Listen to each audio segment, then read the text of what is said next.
राम कृष्ण हरी राम कृष्ण हरी राम कृष्ण हरी. तरी विषया तया काही नाही, आपण पे वाचूनी नाही, मग विषया कवण काही बाधिती कवणा. महाराज, आत्तापर्यंत आपण सांख्ययोगाचं जवळपास शेवटाकडे आपण आलेलो आहोत. काही 20-25 ओळीच आता या प्रवचनानंतर शिल्लक राहतील.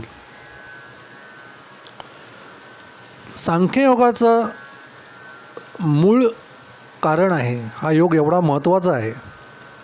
याच्यात बुद्धी आणि मनाची सांगड घालून स्थितप्रज्ञता कशी यायला पाहिजे, त्याची कारणं काय, स्वधर्म म्हणजे काय, स्वकर्म म्हणजे काय, याबाबत अनेक विवेचनं याच्यात आली. त्या ओव्या आपण बघितल्या. यानंतर हा सांख्ययोगाची समाप्ती करताना भगवंतांनी, ज्ञानेश्वर माऊलींनी आपल्याला ओवींमधून स्थितप्रज्ञता या शब्दाचा अर्थ समजावून सांगितला आहे. ती स्थितप्रज्ञता आपल्यात यावी, त्याचा काय उपयोग आहे, त्याची का गरज आहे, या सगळ्या गोष्टी त्या भगवंतांनी गीतेतून आणि माऊलींनी आपल्याला ओव्यांमधून सांगितलेल्या आहेत. भगवंत अर्जुनाला हा योग सांगतायत, कारण अर्जुन आता भानावर आलेला आहे, बुद्धीने तो विचार करतो आहे, त्याची स्थितप्रज्ञता यावी म्हणून त्याला हा योग सांगितलेला आहे. आणि हा योग आल्यानंतर अर्जुन भगवंताला काय म्हणतो, भगवंताला काय विचारतो, हाही एक मुद्दा आता उपस्थित होणार आहे, कारण अर्जुन अत्यंत तरबेज आहे. योग सांगितल्यानंतर याच्यानंतरचा जो प्रश्न अर्जुन विचारणार आहे तोही आपल्याला विचारात घ्यायचा आहे. हे सगळं जे काही आहे हे तिथे संजय ऐकतोय, बघतोय आणि ते धृतराष्ट्राला सांगतोय. ही सगळी एकूण परिस्थिती आणि ही आपली चाललेली ओवी यांची आता आपण सांगड घालूया. सांगड घालताना आजच्या समाजातल्या अनेक गोष्टी याच्या कशा याच्याशी निगडीत आहेत तेही आपण याचा विचार करूया या प्रवचनामध्ये. तरी विषया तया काही आपण पे वाचूनी नाही, मग विषया कवण काही बाधिती कवणा. एकदा का तुमच्या मनामध्ये विषयाचा मागमूस नाही, विषयाचा ठाव ठिकाणा नाही, विषय जर तुमच्या मनामध्ये नाही, विषयाची शंकाच तुमच्या मनामध्ये नाही, तर विषय कवण काही बाधिती कवणा. आणि विषय कसा तुम्हाला बाधू शकतो, विषयाची बाधा तुम्हाला होईलच कशी, काम तुमच्यामध्ये येईलच कसा, जर तुमच्या मनामध्ये विषयाची आसक्ती नाही, संघाची आसक्ती नाही, शरीर सुखाची आसक्ती नाही, त्याच्यासाठी तुमचं मन विचार करीत नाही. असं असल्यानंतर हा विषय तुम्हाला का बाधेल किंवा तुमच्या वाटेला येईलच कसा. जरी उदकी उदक बुडीजे का, अग्नी आगी पोळीजे, तरी विषय संगे आपलं विजय परिपूर्ण तो. पाण्यामध्ये पाणी बुडेल का, नाही. अग्नी कितीही मोठा असला तरी त्या आगीला जाळेल का, नाही, कारण दोन्ही गोष्टी एकच आहेत. त्याचप्रमाणे विषयाच्या संघामध्ये जो स्वतःहून बाजूला गेलेला आहे किंवा ज्याच्या मनामध्ये विषयाचा संघ नाही, तो त्याच्यापासून आपणहून दूर गेलेला आहे, मनातून त्याच्या कुठलाही विषयाचा संघ करण्याचा विचार नाही, परिपूर्ण तोच खरा परिपूर्ण स्थितप्रज्ञ योगस्थितीयुक्त आहे, असं या ओवीतून आपल्याला महाराजांनी सांगितलेलं. महाराज, सोपी गोष्ट आहे. आपल्या शरीरामध्ये असलेली इंद्रिय, पंचेंद्रिय, ती उपभोगणारे सुख. आता उदाहरण जर द्यायचं झालं ना महाराज याच्यासाठी, तर जिभेचं टोक, जिभेच्या टोकावर असते चव. कुठल्याही पदार्थाची चव ही समजावण्याचं किंवा समजण्याचं काम हे जिभेच्या टोकाचं आहे. जिभेची टोक ठरवते हे काय आहे, गोड आहे, तिखट आहे का कडू आहे का तुरट आहे.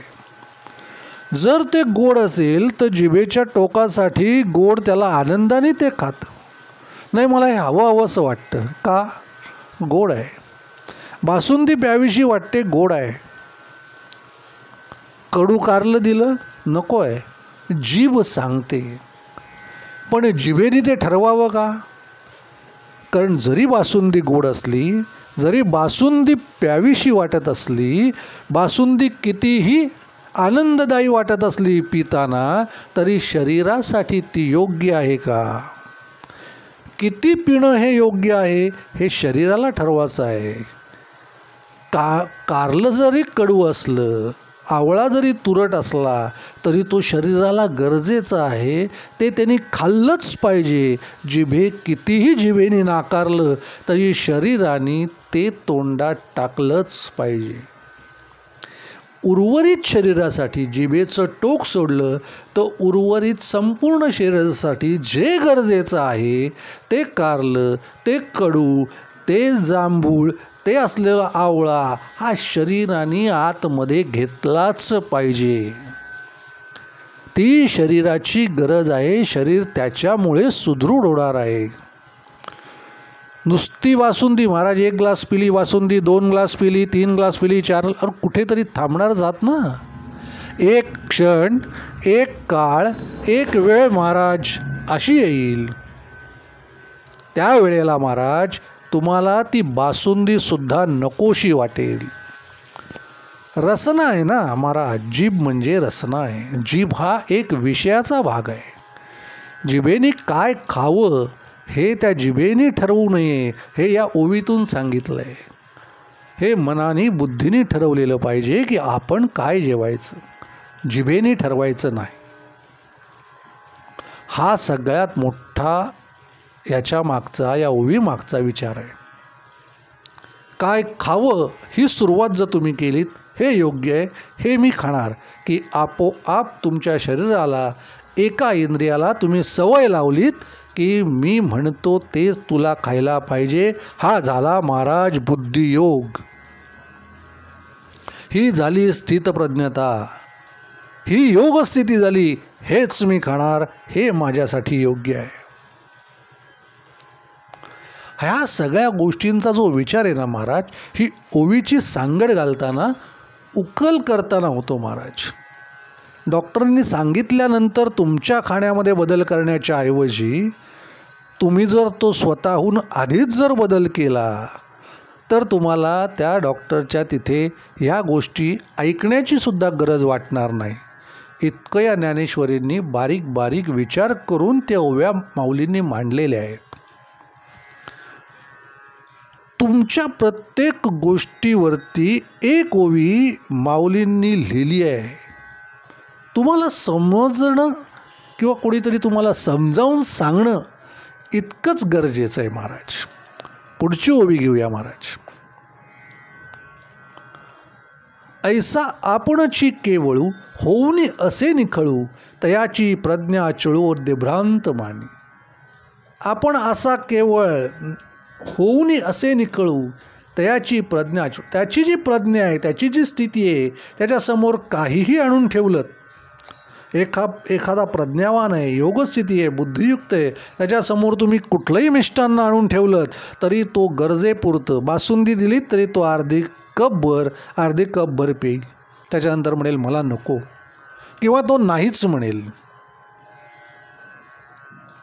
त्याच्या गरजेनुसार, त्याच्या शरीराला जे योग्य आहे त्याच्यानुसारच तो योगस्थितीतला माणूस ते घेईल. त्याची प्रज्ञा चळू दिभ्रांत, म्हणजे त्याला कुठलीही भ्रांत नाही, कारण त्याला त्या गोष्टीची चिंता नाही. त्याने ठरवलेलं आहे मला काय खायचं आहे. देखे अखंडित प्रसन्नता आदि चेत चिंता, ते तर रिंगणे नाही समजता संसार दुःखा. त्या माणसाच्या मनावर प्रसन्नता असणार आहे. मग ते कोणतंही इंद्रिय असू दे. मी ठरवलं आहे मला कानाने काय ऐकायचं आहे. मला धांगडधिंगाच ऐकायचा असेल तर तो धांगडधिंगाच डोक्यात राहणार आहे माझ्या, आणि तोच मला झोपताना उठताना कादी येणार. पण मी जर ठरवले की मला भजन ऐकायचं आहे, मला कीर्तन ऐकायचं आहे, मला प्रवचन ऐकायचं आहे, माझ्या कानात तेच वाजणार आहे, माझ्या स्वप्नामध्ये तेच येणार आहे, आपोआप माझ्या मनामध्ये प्रसन्नता येणार आहे, आपोआप मला शांत झोप लागणार आहे, मला कुठलीही चिंता मनामध्ये नसेल. कारण याच्यासाठी संसार दुःखातल्या गोष्टींसाठी मला काहीही त्याचा तोशिष नाही, मला त्याचा कुठलाही द्वेष नाही, राग नाही, दोष नाही. कारण माझ्या मनामध्ये ही भगवंताची ज्ञानेश्वरी आहे, भगवंताचं प्रवचन आहे. जैसा अमृताचा निर्जरू प्रसवे जयाचा जठरू तया क्षुधे तृप्तेचा अडदरू काहीची नाही. ज्याच्या पोटामध्ये आपल्या तोंडातनं लाळ गळते, अन्न पचवण्यासाठी जी लाळ येते, त्याच्यासाठी जर अमृताचाच निर्जर असेल, अमृताचा झराच ज्याच्या जठरामध्ये असेल, ज्याच्या पोटामध्ये जर अमृतच पाझरत असेल, तर मला सांगा महाराज, त्याच्यासाठी तो खाल्लं काय त्याने आणि नाही खाल्लं काय, तो काय मरणार आहे का? राहिला उपाशी, त्याला काय फरक पडणार आहे? पोटामध्ये सतत अमृत त्याच्या येतं आहे. या ओवीचा अर्थ महाराज तुम्हाला सांगतो. इतकं सात्विक अन्न तुम्ही खायला हवं ना महाराज, की त्या अन्नामुळे तुमच्या शरीरावर कोणतेही दुष्परिणाम होणार नाहीत. असं सात्विक अन्न तुम्ही खावत, अमृताचा निर्जरू. मग ते सात्विक अन्न काय, ते तुमच्या शरीराला काय गरजेचं आहे, एकदा ठरवून घेतलं महाराज का तेच तुम्ही खायला सुरुवात केलीत का तो अमृताचा निर्जरू आहे, जो तुमचं शरीर उत्तम ठेवेल, तुमचं मन प्रसन्न ठेवेल. तुमच्या कानावर पडणाऱ्या चांगल्या गोष्टी असतील तर तुमचे कान चांगले ठेवेल. एकदा तुमचे कान श्रवण चांगलं झालं की आपोआप तुमच्या मुखातून, तुमच्या जिभेतून चांगलंच बाहेर पडेल. डोळ्यांना तुम्ही सवय लावली चांगलं बघायची, तर तुमच्या डोळ्यांना ती एकदा सवय लागली का तुम्ही स्वप्नामध्ये सुद्धा तुमच्या चांगल्याच गोष्टी येतील. हा याचा सगळ्यात मोठा अर्थ आहे. तुमच्यामध्ये अमृताचा निर्जरू झरा निर्माण व्हायला पाहिजे. या पंचेंद्रियांमधून अमृताचा झरा तुमच्यात निर्माण झाला, आपोआप संसार दुःखांच्यापासून तुम्ही लांब जाल. फार सुंदर ओव्या, सुंदर शब्द, असे शब्द तुम्हाला पुन्हा कुठेही ऐकायला मिळणार नाहीत. असे हे शब्द आहेत महाराज. तैसे हृदय प्रसन्न होय तरी दुःख कैसे के आहे, तेत आपैसी बुद्धी राहे परमात्मरूपी. अशामुळे तुमचं हृदय आपोआप प्रसन्न होईल. एकदा हृदय प्रसन्न झालं मग दुःख कसलं, कोणत्या प्रकारचं दुःख तुम्हाला शिवणार आहे महाराज? सगळंच सात्विक आहे ना महाराज. मग तुमची बुद्धी परमात्मरूपीच राहील, कारण बुद्धी तुमचा परमात्म्याचाच विचार करेल. केवळ आणि केवळ चांगलं काय, विवेकी काय, उत्तम काय, त्याचाच विचार करताना तुमचा दिवस सहज जाईल. फक्त नियम एवढाच आहे महाराज की तुम्हाला ते स्वतःहून ऐकावं लागेल, तेच बोलावं लागेल, तेच बघावं लागेल. ही सवय इंद्रियांना तुम्ही लावावी लागेल. ही कधी लावेल? ज्यावेळेला तुमच्या मनातून विषयाचा संग जाईल. ही एवढ्या ओव्यांमधनं आपल्याला दिलेली महाराज ही शिकवण आहे. आजच्या जर परिस्थितीशी सांगड घातली, महाराज एक तुम्हाला उदाहरण सांगतो. एका महाराजांचं कीर्तन चालू होतं. कीर्तनामध्ये फार वेळ लागायचा, कीर्तनाला उशीर व्हायचा. महाराज कीर्तन चालू असताना एक सद्ग्रस्त नेहमी शेवटचा भाग आला, काही थोडा वेळ राहिला की तो मनुष्य उठून जायचा. मनावर त्याच्या चिंता असायची. एक दिवशी तो आला, महाराजांना म्हणाला, महाराज मी लवकर जातो, आपलं कीर्तन माझं अर्धवट राहतं, पण माझा नाईलाज आहे महाराज, मला जावं लागतं. महाराज म्हणले, काय घडतंय असं मला सांगशील का? नाही म्हणले, माझी मुलगी जरा उशिरा येते, ती परगावी क्लासला जाते, येताना तिला उशीर होतो, तिला घ्यायला मला जावं लागतं. तिच्या मागे बाईकवर काही मुलं येतात, काही करत नाहीत, परंतु काही अंतर ठेवून ती घरापर्यंत येतात आणि मग नंतर परत जातात. त्यातला एक मुलगा महाराज इथे कीर्तनाला आपल्या प्रवचनाला आलेला मी बघितला आहे. महाराज हसले. महाराजांनी सांगितलं, अरे बाबा, त्याच्यासाठी तुला लवकर जायची गरज नाही. तुझी मुलगी ज्यावेळेला तिथून येते ना, हे तू ज्यावेळेला बोलत होतास, तुझ्या बाजूच्या लोकांशी ज्यावेळेला तू बोलत होतास, पहिल्याच दिवशी तू गेलास ना, त्याच वेळेला त्या लोकांनी मला सांगितलं. आणि तुझ्या मुलीची काळजी करू नकोस, ती जी मुलं आहेत ती इथे प्रवचनाला येतात, कीर्तनाला येतात, तीच तुझ्या मुलीचं संरक्षण करण्यासाठी तिच्या मागून बाईकवर तिला घरापर्यंत सोडतात. तुझं इथे प्रवचन तू निश्चिंत मनाने ऐकावं म्हणून ती मुलं प्रत्यक्ष तुझ्या मुलीला घ्यायला त्या बसस्टँडवर जातात. तू काही काळजी करू नकोस. महाराज परमार्थामध्ये आलेला माणूस, परमार्थामध्ये बसलेला माणूस, कीर्तन करणारा माणूस, कीर्तनकार असेल, प्रवचनकार असेल, समोर बसलेल्या प्रत्येकाची दुःख त्याला आपोआप समजत असतात. आणि खरंच मनाने जर तो कीर्तन करत असेल ना महाराज, तर तो दुःख सोडवण्याचा निश्चित प्रयत्नही करत असतो. भगवंताच्या साठी तुम्ही जर वेळ दिलात तर भगवंत तुमच्या संसारासाठी निश्चित वेळ देतो. तुम्ही भगवंताच्या पायाशी लीन झालात की भगवंत तुमचा संसार आपसूक करायला त्याला भाग पडतं, त्याला करावाच लागतो. त्याला ते संरक्षण असेल, त्याला त्या अर्थार्जन असेल, हे त्याला तुमच्या संसारासाठी द्यावंच लागतं. हे विधिलिखित आहे महाराज. परमार्थ करताना केवळ एक नामजप करणं, टाळ कुटणं म्हणजे परमार्थ नाही, हेही लक्षात ठेवा. प्रत्येक ओळीचा अर्थ मला समजला, तो मी माझ्या घरात नेऊन सांगितला पाहिजे.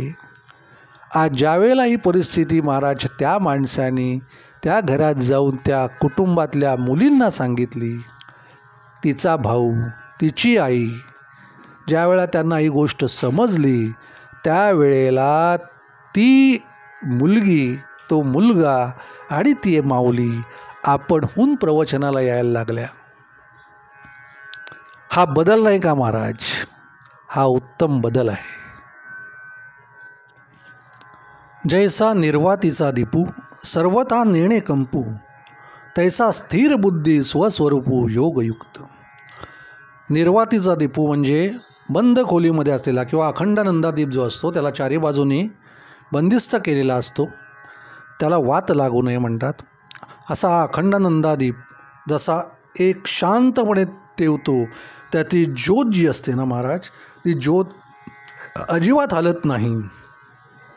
असा जो दीप आहे, अखंड नंदादीप आहे, सर्वथा नेणे कंपू, त्याला कधीही कंप होत नाही. संपूर्ण बंद खोलीमध्ये असलेला एक दिवा लावलात, वात नाही, वारा नाही, असा अखंड नंदादीप तेवतोय, वात हलणार नाही. तितकी स्थिर बुद्धी, म्हणजे काय कल्पना आहे महाराज बघा ज्ञानेश्वर माऊलींची. स्थिरपणा याची तुलना त्यांनी कशाची केली आहे? कोणत्याही गोष्टीची करता आली असती की झाड स्थिर आहे, अमुक स्थिर आहे, वारा स्थिर आहे, अमुक लाकूड स्थिर आहे, कुठलीही गोष्टीची करता आली असती. पण काय स्थिर आहे म्हणजे टोकाचा स्थिरपणा म्हणजे काय? तर अखंडानंदा दीप, एका दिव्यात तेवणारी ज्योत, बारीकशा किंचित फुंकर म्हणा तुमच्या श्वासाने सुद्धा हलू शकते महाराज, तितकी ती हलणार नाही, इतकी अखंड ती ज्योत राहील. इतकं स्थिरपणा स्वतःच्या मनाला आला पाहिजे, त्याच्यामध्ये विषयाचा किंचितही कंप यायला नको. किती सुंदर कल्पना आहे. स्थिरपणा म्हणजे काय याचं उत्तम उदाहरण महाराज माऊलींनी दिलेलं आहे. ह्या बुद्धिमत्तेची ही सगळ्यात पराकोटीची उंची आहे महाराज. कल्पना तुम्ही करू शकत नाही. ओवी समजणं गरजेचं आहे महाराज, वाचून नाही येणार महाराज. ओवीची उकल तुम्हाला समजणं गरजेचं आहे. ज्ञानदीप लावलेला आहे, ती वात पेटते, ती इतकी स्थिर आहे. निर्वातीचा म्हणजे निर्वात म्हणजे इतकी स्थिर आहे, ती कणाने सुद्धा हलू शकते. तेवढासुद्धा लवलेश तुमच्या मनामध्ये विषयाचा नको हे सांगण्यासाठी हे उदाहरण आहे. तया स्थिर बुद्धी पार्था कही नाही सर्वथा आणि स्थैर्याची आसाही नुपूजे. जे युक्तीची कडसणी नाही जयाच्या अंतःकरणी तो आकळीला जाण गुणी विषयादिठी. अशा योगयुक्त स्थितीमध्ये जो नाही, या युक्तीची कळसणी म्हणजे ही युक्ती ज्याला अवगत नाही, या योगाची असा योगयुक्त जो नाही, ज्याच्या अंतःकरणामध्ये थोडं जरी त्याच्यामध्ये कंपन आहे, थोड्या जरी विषयाचं अनुकरण आहे, तो आकळीला जाणुनी विषयादिठी. त्याला विषयाने पकडला म्हणून समजा, त्याने विषयाने त्याला मिठी मारली म्हणूनच समजा. एक कणभर सुद्धा मनामध्ये विचार आला विषयाचा का त्याला विषयानेच मिठी मारली, हे काय म्हणतात त्याला की याच्यासारखं म्हणजे उत्तम उदाहरण नाही. म्हणजे कण इतकी स्थिर बुद्धी पाहिजे, कणाने सुद्धा ती बुद्धी हलायला नको. ती योगयुक्त स्थिती ज्ञानेश्वर माऊलींना अपेक्षित आहे. विषय मनामध्ये नकोच. महाराज, निश्चत्वाची भावना जरी नवेची देखे मना तरी शांती केवी अर्जुना आपू होय. जर निश्चलत्वाची म्हणजे जर तुमच्या मन जर स्थिर नाही, मन ठाम नाही, जर तुझं मनच स्थिर नाही तर तू मला सांग तुझं शांतता तुला मिळेलच कशी. आणि जर तुला शांतता जर मिळाली नाही, अर्जुना आपू होय, शांती केवी अर्जुन आपू होय, तुला शांतता मिळेलच कशी. जेथ शांतीचा निर्वाळा नाही, जेथ शांतीचा जिव्हाळा नाही, तेथ सुख विसरोनी नरी घे काही, जैसा पापियाच्या ठाई मोक्षू नवसे. अरे मग जिथे शांतता नाही, मन जिथे स्थिर नाही, त्या माणसाला सुखाची प्राप्ती होईलच कशी. त्याचं सुख त्याच्यामध्ये नांदेलच कसं. जसा पापियाच्या ठाई मोक्ष नाही, म्हणजेच पाप करणाऱ्या माणसाला जसा मोक्ष नाही, त्याचप्रमाणे तुझं मन जर स्थिर नाही, मनामध्ये विषयाची भावना आहे, तर तुला सुख मिळेलच कसं, शांतता तुझ्या मनाला येईलच कशी. फार मोठा प्रश्न आहे महाराजा. जैसे देखे अग्नी माझी धापती तिये बीजे जरी विरुळती, तशी अशांता सुखप्राप्ती खडो शके. भाजलेली बिय रुजणार नाहीत किंवा एखाद वेळेस ती रुजतीलही. महाराज, आगीमध्ये जर बीज भाजलं ते रुजत नाही आहे 100%. जळलेलं बीज कधी रुजत नाही, पण तरी महाराज म्हणतात, माऊली म्हणतात की तेही रुजेल एखाद वेळेला, पण तरी अशांता सुखप्राप्ती घडू शके. पण अशांत माणसाला सुख कधीही मिळणार नाही. सुखाची त्याला कधीही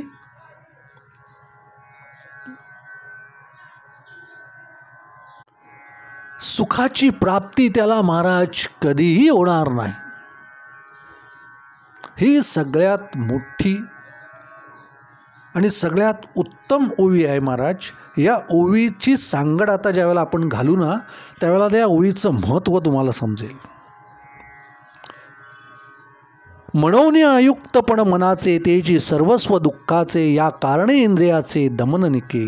इंद्रिये जे जे म्हणती ते तेची ते पुरुष करीती, ते तरले न तरती विषय सिंधू. महाराज, आता ही ओवी उकळण्यासाठी किंवा या ओवीची फोड तुम्हाला सांगण्यासाठी किंवा या ओवींचं काय महत्त्व आहे हे तुम्हाला समजवण्यासाठी मी एक उदाहरण आपल्याला देतो. महाराज, 60 वर्षाचा म्हातारा किंवा 60 वर्षाचा एक पुरुष 14 वर्षाच्या मुलीवर बलात्कार करतो, ही बातमी ज्यावेळेला आपण बघतो त्यावेळेला आपल्याला प्रश्न पडतो की 60 वर्षाच्या माणसाच्या मनामध्ये ही भावना आलीच कशी. आणि ही भावना आल्यानंतर इतके वर्ष हा माणूस जगला, इतके वर्षात संसार यांनी केला, याला कुठलाही डाग नाही. मग असं असताना या माणसाकडून हे कृत्य घडलं कसं? बलात्कार झाल्यानंतर किंवा बलात्काराच्या बद्दलचं लिखाण कोणत्याही ग्रंथात महाराज आपल्याला सापडणार नाही. अनेक ग्रंथ आहेत, पण एकाही ग्रंथामध्ये बलात्काराबद्दल भाष्य नाही. भाष्य असलं तर बलात्कार झाल्यानंतर त्या माणसाला शिक्षा काय व्हावी याबाबत महाराज भाष्य आहे. परंतु बलात्कार का होतो किंवा तो कसा टाळता येईल किंवा बलात्कार होऊच नये म्हणून काय करावं किंवा काय करायला हवं हे फक्त आणि फक्त ही ज्ञानेश्वरी सांगते, या ओव्या सांगतात. तुम्हाला याची उकल होत नाही महाराज, हा सगळ्यात मोठा दोष आहे. या ओवीची सांगड महाराज तुम्हाला घालून सांगतो. प्रत्येक ओवी या बलात्कार का होतो याचं उत्तर देते महाराज. मनामध्ये असलेला विषय, मग त्याला वय नाही, त्याला पद नाही किंवा त्या माणसाला कुठलाही विवेक नाही. विवेक माणसाच्या मनातून निघून जातो, त्याला शांतता नाही. महाराज बलात्कार फक्त शरीराने होतो असं नाही. तुमची सोन्यासारखी मुलगी ज्या वेळेला बाजारातून, रेल्वे स्टेशनवरून, बस स्टँडवरून, रिक्षातून, कोणत्याही वाहनाने घरी येते, बाजारातून चालत येते, त्यावेळेला अशा विषयासक्त असलेल्या हजारो नजरा त्या सोन्यासारख्या मुलीवरती बलात्कार करीत असतात. नजरेने सर्वात जास्त वेळेला महाराज त्या सुस्वरूप मुलीवर बलात्कार होत असतो. तिच्या नकळत तो होत असतो. शाब्दिक बलात्कार होत असतो महाराज, कानाने बलात्कार होत असतो. ऐकण्यासारख्या गोष्टी आहेत महाराज. या बलात्कार फक्त शरीरानेच होतो असं नाही, स्पर्शानेच होतो असं नाही. उकल मांडण्यासाठी तुम्हाला सांगतोय महाराज, प्रत्येक गोष्टीचं भाष्य याच्यावर आहे. म्हणून अयुक्तपण मनाचे तेची सर्वस्व दुःखाचे, या कारणे इंद्रियाचे दमननिके. हे अयुक्तपण आहे ना महाराज, ही योगस्थिती नाही महाराज. त्या मनामध्ये विषयाची साधना आहे, त्या मनामध्ये इंद्रिय सुखाची साधना आहे. त्याच्यामुळे तेची सर्वस्व दुःखाचे कारणे इंद्रियाचे दमननिके. इंद्रिय केवळ आणि केवळ त्या शरीर सुखासाठीच दमतात, तेच मिळावं म्हणून बघतात. एखादा पुरुष सतत त्या मुलीला बघतोय महाराज, तिचा उपभोगाची इच्छा बाळगतोय, नजरेने तिच्यावर बलात्कार करतोय, तो त्याची संधी शोधतोय. कधीही मला मिळेल, कधीही मला मिळाली, आणि जर त्याला तशी संधी मिळाली तर तो मनुष्य तिच्यावर बलात्कार करतो, संधी शोधत असतो. महाराज या सगळ्या गोष्टींची उकल इथे आहे. त्याच्या मनामध्ये तो विषय दाटलेला आहे, त्याच्या मनामध्ये, कारण त्याच्यावर संस्कार नाही महाराज. त्याच्यावर ज्ञानेश्वरीचे संस्कार नाहीत महाराज. त्याच्या मनामध्ये विषयाची अगाध श्रद्धा आहे. शरीर त्याचं केवळ विषयासाठीच जमतंय. प्रत्येक वेळेला सुंदर मुली, येणारी तरुणी, अनेक सुंदर तरुणी, अनेक सुंदर स्त्रिया, लग्न झालेल्या स्त्रिया यांनी मी जे म्हणतो अशा नजरा अनुभवल्या असतील, त्यांनी या गोष्टी अनुभवल्या असतील. जर प्रवचन ते ऐकत असतील तर त्यांना समजेल मी काय म्हणतोय ते, की त्यांनी या नजरा अनुभवलेल्या आहेत. हे बलात्कार त्यांनी बघितलेले, सहन केलेले आहेत. त्या आशाळभूत नजरा त्यांच्या सर्वांगावरून फिरतात. हाही एक बलात्कारच आहे. हे टाळण्यासाठी, हे निकरण्यासाठी, हे या समाजातून बाजूला करण्यासाठी म्हणून काय करावं हे ज्ञानेश्वरी सांगते महाराज. उकल बघा, पुढच्या ओवीची महाराज उकल बघा. या कारणे इंद्रियांचे दमननिके. इंद्रिये जे जे म्हणती, तो पुरुष इंद्रिय जे जे म्हणतो तेची जे पुरुष करीती, ते तरले न तरती विषय सिंधू. किती झालं तरी मनातनं त्यांच्या विषयाचा हा सिंधू सागर हा पूर्ण होत नाही. ते प्रत्येक वेळेला त्या विषयाच्याच आहारी जातात. त्यांची इंद्रिय जे म्हणतील तेच ते करतात. त्यांना तेच करावंसं वाटतं, कारण त्यांची इंद्रिय त्यांच्याकडनं ते करून घेतात. इंद्रियांच्या अधीन झालेला माणूस आपोआप प्रत्येक वेळेला नजरेनी, तोंडानी, कानानी, शरीरानी बलात्कार करतच असतो. त्याच्यामध्ये योग स्थिती नाही. महाराज, प्रत्येक पुरुष नजरेने हव्यासताने बघणारा माणूस हाही बलात्कारीच आहे.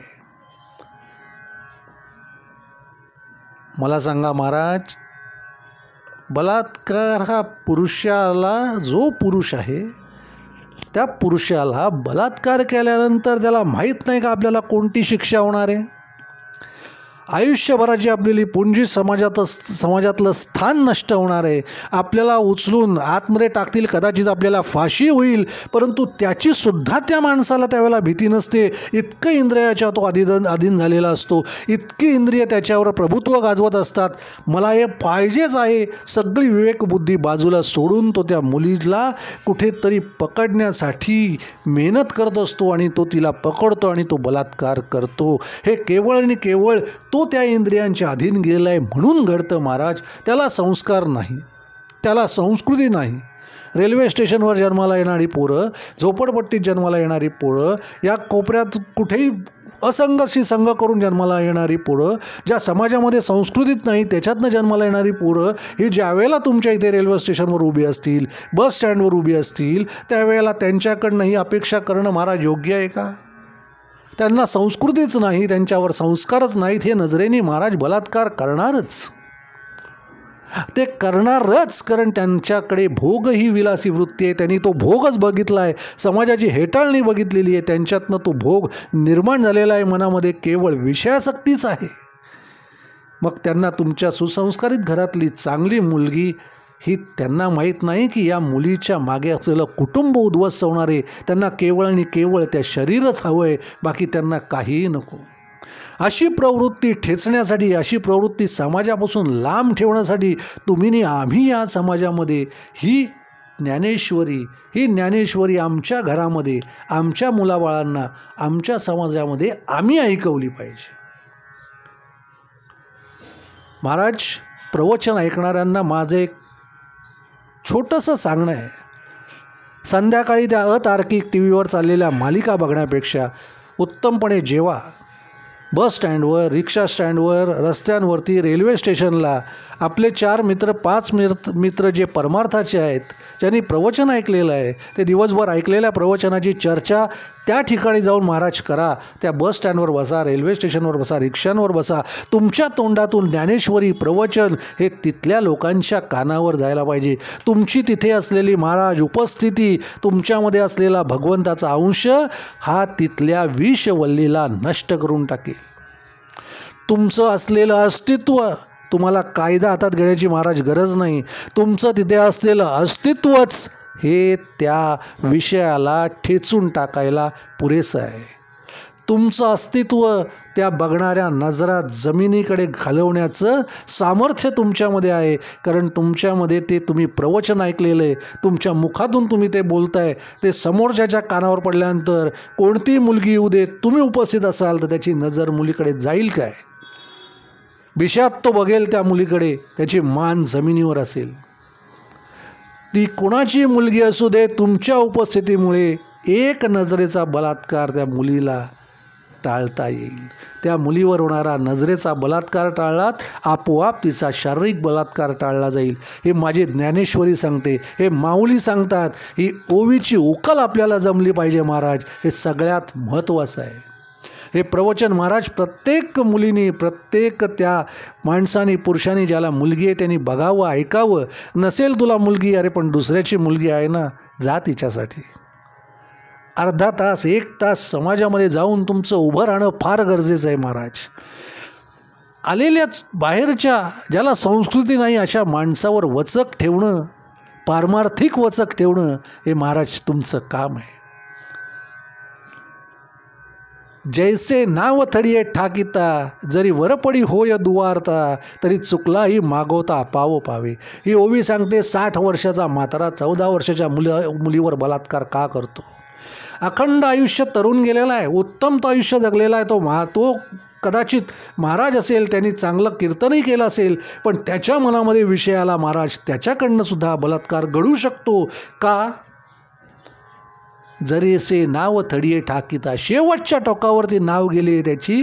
जरी वरपडी होय दुवारता, मनातून जर विषय आला, मनामध्ये विषयाने घर केलं, तरी चुकलाही मागोता पाव पावे. तरी त्याच्याकडून ही चूक घडतेच. ही इंद्रियाची प्रौढी आहे, ही इंद्रियांची ताकद आहे. ही इंद्रियांच्या अधीन झाल्यानंतर विवेक शून्य माणूस होतो, त्याला काही दिसत नाही. मग ती 14 वर्षाची आहे, 12 वर्षाची आहे का, त्याला काही समजत नाही. केवळ त्या क्षणाला इंद्रिय त्याच्यावर प्रभुत्व गाजवतात आणि त्याच्या हातातून ती कृती होते. महाराज ही ओवी सांगते, तैसे प्राप्ते ही पुरुषे इंद्रिय लाळली जरी कौतुके तरी आक्रमीला जाण दुःखे संसारिके. या इंद्रियांचे जर तुम्ही लाड केलेत ना, इंद्रिय लाळली जरी कौतुके, तुम्ही इंद्रियांचं जर कौतुक केलं ना महाराज, तर आक्रमीला जाण दुःखे संसारिके. तुमच्यामुळे या इंद्रियांच्यामुळे तुम्ही केवळ आणि केवळ हे दुःखच पदरात पाडून घेणार आहात महाराज. इंद्रियांचे लाड करू नका, इंद्रियांच्या अधीन होऊ नका. म्हणून आपुली आपण पेया जरी इंद्रिय येती आया तरी अधिक काही धनंजया सार्थक असे. आपल्यावरती असलेली इंद्रिय जर तुमच्यावर प्रभुत्व गाजवत असतील तर त्याच्यापेक्षा वाईट ते काय. मग तुझं कार्य कसं सिद्धीस जाईल. तू जे आजपर्यंत कमवलेली प्रसिद्धी आहे, तू जे कमवलेलं तुझं ऐश्वर्य आहे, त्या ऐश्वर्याला आग लागायला, त्याला जाळून टाकायला हा विषय, कणभर विषय पुरेसा आहे महाराज. देखे कुर्मजिया परी वाईला वेव बसरी. म्हणून महाराज सांगतात, जसा कासव गरजेच्या वेळेला आपली इंद्रिय बाहेर काढतो आणि ज्या ठिकाणी गरज नाही त्या वेळेला ना तरी इच्छावसे आवरी आपण पेची. आपणच ती इंद्रिय आवरली पाहिजेत. इथे हे योग्य नाही असं म्हणता क्षणी डोळे बंद व्हायला पाहिजेत. इथे हे ऐकणं योग्य नाही म्हणता क्षणी कान बंद करायला हवेत. हे बोलणं योग्य नाही म्हणता क्षणी तोंड बंद व्हायला पाहिजे. हे योग्य नाही म्हणता क्षणी हाताचा स्पर्श होणं टाळलं पाहिजे. महाराज, ही तुमच्या इंद्रियांवरची प्रभुत्वता तुम्ही दुसऱ्यासमोर मांडाल, दुसऱ्यांसमोर तुम्ही जाल, तुमच्यातला परमात्मा समोरच्याला बदलून टाकेल महाराज. तुमचं कुटुंब बदलेल महाराज, पण ती तुम्हाला आधी बदलणं गरजेचं आहे. हा नियम आहे महाराज, हा रोज पाळायचा आहे. प्रत्येक क्षणाला इंद्रिय तुमच्यावरती आघात करणार, तुमच्या पुढे प्रलोभन येणार, मोह येणार. तुम्हाला त्याच्यातून मार्ग काढून आपला नियम, आपली साधकता, आपले इंद्रियांवरचं प्रभुत्व कायम ठेवायचे. हे या ओवीतून सांगितलेलं आहे महाराज. हे प्रत्येक माणसामध्ये जरी ज्ञानेश्वरी आली, भगवंत आला, परमार्थी कोड आली, इंद्रियांवरती जर त्याच्यावरती प्रभुत्व आलं, काय बिशात महाराज बलात्कार होईल. बलात्कार होऊच शकत नाही. ही आमच्या ज्ञानेश्वरीने सांगितलेली सगळ्यात मोठी गोष्ट आहे. प्रश्न एवढाच आहे, आमची ज्ञानेश्वरी आम्ही किती सजगतेने, जाणीवपूर्वक आमच्या समाजात पसरवतो, ऐकवतो, हे आता आमचं काम आहे. हे तुम्ही अंगीकारलं की आपोआप ते समाजामध्ये पसरेल. आणि हेच आपल्याला महाराज या प्रवचनातून सांगायचं आहे, या ओवीतून सांगायचं आहे. तैसी इंद्रिय आपती होती जयाचे म्हणितिले करीती, तयाची प्रज्ञा जाण स्थिती पातली असे. तू म्हणशील ते इंद्रिय तुझं ऐकत असेल, तू म्हटल्यावर डोळे बंद होत असेल, तू म्हटल्यावर तुझी जीभ थांबत असेल, अरे नाही घ्यायचं असं जर तुझे इंद्रिय म्हणत असतील तर तीच तुझी प्रज्ञास्थिती आहे, तीच तुझी योगस्थिती आहे आणि तू स्थितप्रज्ञ आहेस. पातली असे, तुझ्या ती स्थिती आली आहे हे तू जाण अर्जुना. हे तुला समजलं आहे. भगवंत सांगतायत प्रत्येक गोष्टीचं उत्तर माऊलींनी, भगवंतांनी या ओव्यांतून दिलेलं आहे महाराज. पुढच्या सांख्ययोगाच्या पुढच्या ओव्या आहेत महाराज, त्या आपण पुढच्या प्रवचनात बघणार आहोत. तोपर्यंत महाराज राम कृष्ण हरी, राम कृष्ण हरी, राम कृष्ण हरी.